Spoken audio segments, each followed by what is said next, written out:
بسم اللہ الرحمن الرحیم وما ادراک ما العقبہ فک رقبۃ او اطعام فی یوم ذی مسغبہ یتیما ذا مقربہ۔ قرآن مجید میں اللہ تعالیٰ نے بھوکوں کو کھانا کھلانے کی اس قدر ترغیب دی۔ اللہ نے فرمایا کہ تمہیں کیا پتا کہ اسلام کی گھاٹی ہے کیا؟ پھر اللہ نے فرمایا کہ اسلام نام ہے فک رقبہ، غلاموں کو غلامی سے آزاد کرانا، او اطعام فی یوم ذی مسغبہ، بھوک والے دن کسی بھوکے کا پیٹ بھرنا۔ جب نبی صلی اللہ علیہ وسلم پر پہلی آیت نازل ہوئی، آپ صلی اللہ علیہ وسلم سیدہ خدیجہ رضی اللہ تعالیٰ عنہ کے پاس پہنچے، آپ گھبرائے ہوئے تھے، خوف زدہ تھے، تو سیدہ خدیجہ نے کیا فرما کے آپ کو کیا کہہ کے آپ کو تسلی دی؟ فرمایا کہ آپ بیواؤں کا سہارا ہیں، آپ یتیموں کا سہارا ہیں، آپ جو مساکین ہیں ان کو کھلاتے ہیں، آپ ان کی کفالت کرتے ہیں، تو اللہ آپ کو کبھی ضائع نہیں ہونے دے گا۔ اللہ تعالیٰ نے اپنے حقوق کے بعد سب سے زیادہ مخلوق کا حق بتایا ہے، اور مخلوق کے حقوق میں سب سے پہلے کھلانے کی اللہ نے ترغیب دی ہے کہ بے کسوں کا سہارا بنو، بے کسوں کو کھلاؤ۔ جب کووڈ کے دن تھے اور کراچی میں بے روزگاری بہت زیادہ بڑھ گئی تھی، اس وقت ہمارے بعض دوستوں نے میری توجہ دلائی کہ مفتی صاحب آپ کی ایک آواز ہے، آپ کا ایک نام ہے، اگر آپ اپیل کریں لوگوں سے تعاون کی تو ہم بہت سارے غریب مسکینوں کے ساتھ تعاون کر سکتے ہیں، بہت سے گھروں میں ہم راشن پہنچا سکتے ہیں۔ میں نے ان دنوں میں کلپ ریکارڈ کروا کے ڈالا، الحمدللہ بہت اچھا اماؤنٹ ہمارے پاس آیا اور ہم نے بہت زیادہ لوگوں کی مدد کی۔ جب ہم اس مدد کو لے کر، اس راشن کو لے کر لوگوں کے گھروں میں گئے تو اس وقت ہمیں اندازہ ہوا کہ آج کتنے گھر ایسے ہیں جن کے گھر میں چولہے نہیں جل رہے۔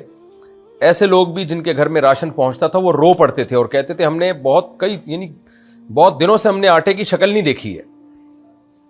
تو ٹھیک ہے، 2 نمبر بھکاری بھی بہت ہیں، لیکن سفید پوش غریب مساکین بھی ہماری سوسائٹی میں بہت ہیں جو کسی سے اپنی حاجت شیئر نہیں کرتے۔ تو لیکن چونکہ میرا اس وقت کوئی باقاعدہ کوئی فاؤنڈیشن نہیں تھی، کوئی ٹرسٹ نہیں تھا، کوئی چیریٹی اکاؤنٹ نہیں تھا، تو ہم نے پھر اعلان کیا بھائی آپ مزید کوئی ہمارے ساتھ تعاون نہ کریں، کیونکہ یہ ظاہر ہے لیگل وے میں کام، گورنمنٹ آپ کو لیگل وے میں جب آپ کام کریں گے تو اجازت دیتی ہے، اور اس طرح اپنے پرسنل اکاؤنٹ میں لوگوں سے پیسے منگوا کے تقسیم کرنا، اور میرے پاس کوئی ٹیم بھی نہیں تھی تو میں نے وہ کام رکوا دیا۔ لیکن اس وقت سے ذہن میں خلش تھی بھئی یہ کام ہمیں پراپر وے میں کرنا چاہیے، جب ہم تعاون کر سکتے ہیں لوگوں کے ساتھ، ان کا سہارا بن سکتے ہیں، تو کیوں نہیں بنے پھر ہم۔ تو الحمدللہ ہم نے اس سال MTM یعنی مفتی طارق مسعود فاؤنڈیشن کا اعلان کر دیا ہے، اور مفتی طارق مسعود فاؤنڈیشن کو ہم نے رجسٹرڈ کرا لیا ہے، اور الحمدللہ ہمارے پاس ایک کام کرنے کے لیے ٹیم بھی ہے، چیریٹی اکاؤنٹ بھی ہمارا کھل چکا ہے، اور صرف پاکستان میں نہیں، امریکہ میں بھی الحمدللہ۔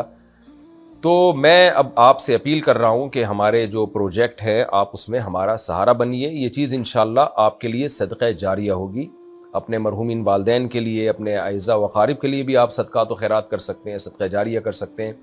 آپ کا پیسہ انشاءاللہ صحیح جگہ پہ استعمال ہوگا اور مستحقین تک آپ کا پیسہ پہنچے گا۔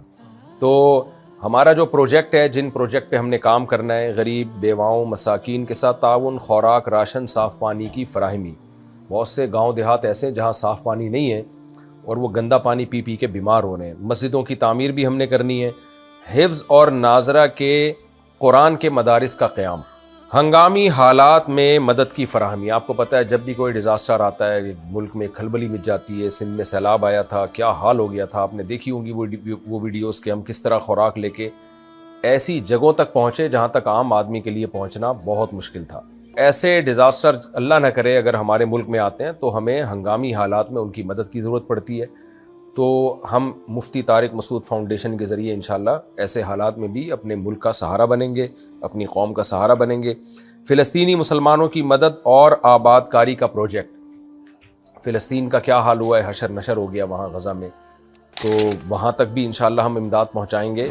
ہمارے پاس ذرائع ہیں، وسائل ہیں، وہاں تک جو زخمی ہیں ان کے علاج کے لیے، اور جن کو ضرورت ہے روٹی خوراک کی، ان تک خوراک پہنچانے کی، تو انشاءاللہ وہاں یہ بھی ہمارے پروجیکٹ کا حصہ ہے۔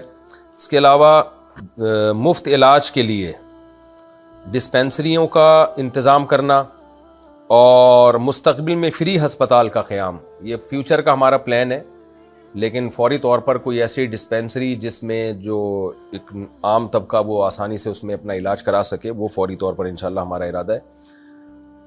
اسی طرح نوجوانوں اور بے روزگاروں کے لیے مختلف خود کفالتی منصوبوں کا پروجیکٹ. بہت سے نوجوان کمانے کی طاقت ہوتی ہے لیکن ان کے پاس روزگار نہیں ہوتا, تو بجائے ہم ان کو بھکاری بنائیں ہم ان کو روزگار مہیا کریں. الحمدللہ میں پرسنلی یہ کام کر چکا ہوں.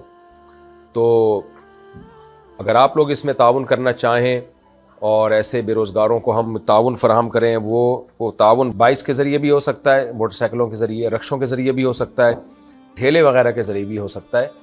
تو وہ تو جیسے جیسے کام بڑھے گا انشاءاللہ وہ راہیں کھلتی چلی جائیں گی.